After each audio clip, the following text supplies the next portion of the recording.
100 gram polish ಅಕ್ಕಿನಲ್ಲಿ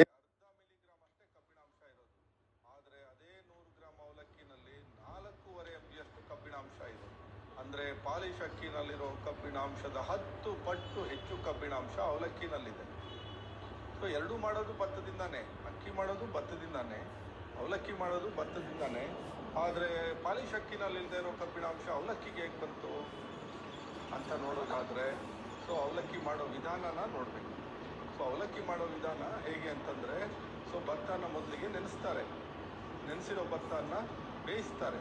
ಆ ಬೇಯಿಸಿರೋ ಭತ್ತನ ಕುಟ್ಟಿದಾಗ ಅಥವಾ ಯಂತ್ರಗಳಿಂದ ಅದನ್ನು ಪ್ರೆಸ್ಸಿಂಗ್ ಮಾಡಿದಾಗ ಹೊಟ್ಟಲ್ಲಿರೋ ಬಹುತೇಕ ಕಬ್ಬಿಣಾಂಶ ಅವಲಕ್ಕಿ ಒಳಗೆ ಬರುತ್ತೆ. ಸೊ ಅಷ್ಟೇ ಅಲ್ಲ, ವಿಟಮಿನ್ B1, B2, B3 ಈ ಅಂಶಗಳು ಸಹ ಅವಲಕ್ಕಿ ಒಳಗೆ ಬರೋದ್ರಿಂದ ಅವಲಕ್ಕಿ ಬಹಳ ಒಳ್ಳೆಯ ಆಹಾರ. ಅಕ್ಕಿಗಿಂತ ಅವಲಕ್ಕಿ ಶ್ರೇಷ್ಠ. ಜೊತೆಗೆ ಅವಲಕ್ಕಿ ಹೆಚ್ಚು ಕಬ್ಬಿಣಾಂಶ ಇರೋದ್ರಿಂದ ರಕ್ತಹೀನತೆಗೆ ಬಹಳ ಒಳ್ಳೆ ಪರಿಹಾರ. ಆದರೆ ಫ್ರೆಂಡ್ಸ್, ಇದು ಎಲ್ಲರಿಗೂ ಅನ್ವಯ ಆಗಲ್ಲ. ಯಾಕೆ ಅಂದರೆ ಇದು ಡಯಾಬಿಟಿಕ್ಸ್ ಅವ್ರಿಗೆ ತುಂಬ ಅಪಾಯಕಾರಿ.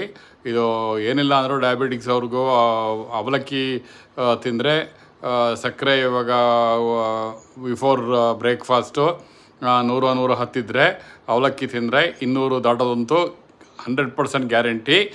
ಅದು ಅವಲಕ್ಕಿನಲ್ಲಿ ಗ್ಲೈಕಮಿಕ್ ಇಂಡೆಕ್ಸು ಅನ್ನೋದನ್ನು ತುಂಬ ಇದೆ. ಅಕ್ಕಿ ಕಂಪೇರ್ ಮಾಡೋಕ್ಕೆ ಹೋದರೆ, ಅನ್ನ ತಿನ್ನೋಕ್ಕೆ ಹೋದರೆ ಇದು ಇವರು ಹೇಳ್ತಾ ಇರೋದು ಐರನ್ ಇರ್ಬೋದು, ಇದಿರ್ಬೋದು. ನಮ್ಮ ಹಿಂದಿನ ಕಾಲದಲ್ಲಿ ಹೇಳ್ತಾಯಿದ್ರು ಅವಲಕ್ಕಿ ಜಾಸ್ತಿ ತಿನ್ನಬೇಡ, ಹಸಿ ಅವಲಕ್ಕಿ ತಿನ್ನಬೇಡ, ಹಸಿ ಅವಲಕ್ಕಿ ತಿಂದರೆ ನಂಜಾಗುತ್ತೆ, ಇಟ್ಸ್ ಲೈಕ್ ಎ ಪಾಯ್ಸನ್ ಅಂತ ಹೇಳ್ತಾಯಿದ್ರು. ನಂಜು ಅಂದರೆ ಪಾಯ್ಸನ್ ಅಂತ. ಹಾಗೆಯೇ ಅದು ಯಾಕೆ ಹೇಳ್ತಾಯಿದ್ರು ಅಂದರೆ ಅದರೊಳಗೆ ಗ್ಲೈಕಮಿಕ್ ಇಂಡೆಕ್ಸ್ ಜಾಸ್ತಿ ಇದೆ, ಶುಗರ್ ಕಂಟೆಂಟ್ ಜಾಸ್ತಿ ಇದೆ. ಅದಕ್ಕೋಸ್ಕರ ನಾನು ಇವರು ಹೇಳ್ತಾ ಇರೋ ವಿಡಿಯೋದಲ್ಲಿ ಹೇಳ್ತಾ ಇರೋ ಎಕ್ಸ್ಪ್ಲನೇಷನ್ನ ನಾನು ಒಪ್ಪಲ್ಲ. ಅದು ಶುಗರ್ ಇಲ್ಲದೇ ಇರೋರಿಗೆ ತಿನ್ಬೋದು, ಹಾಗೆ ಹಸಿ ಅವಲಕ್ಕಿನ ಮಾತ್ರ ಖಂಡಿತ ತಿನ್ನಬಾರ್ದು ಫ್ರೆಂಡ್ಸ್. ಇದನ್ನು ನನ್ನ ಅಭಿಪ್ರಾಯ. ಇದನ್ನು ನಾನು ನಮ್ಮ ಚಾನಲಲ್ಲಿ ನಿಮಗೆಲ್ಲರಿಗೂ ಹೇಳ್ತಾ ಇರೋದು ವಾದ ಇದೆ ಅಷ್ಟೇ. ಇದನ್ನು ನೀವು ಒಪ್ಪುತ್ತೀರಾ ಒಪ್ಪಲ್ವಾ, ನಿಮ್ಮ ಕಮೆಂಟ್ಸ್ ಏನು, ನಿಮ್ಮ ಲೈಕ್ ಏನು ಅದನ್ನು ಈ ವಿಡಿಯೋಲ್ಲಿ ಕಮೆಂಟ್ಸಲ್ಲಿ ಹಾಕಿ friends. Thank you so much for listening to my comments on this video. ಹಾಗೆಯೇ ನನ್ನ ಚಾನಲ್ನ ಸಬ್ಸ್ಕ್ರೈಬ್ ಮಾಡಿ, ಲೈಕ್ ಮಾಡಿ, ಶೇರ್ ಮಾಡಿ. ಇದು ನಾನು ಹೇಳ್ದಂಗೆ ಅವಲಕ್ಕಿ ಇಷ್ಟ ಇಲ್ಲ ಆದರೂ ತಿನ್ನಲೇಬೇಕಾಗುತ್ತೆ.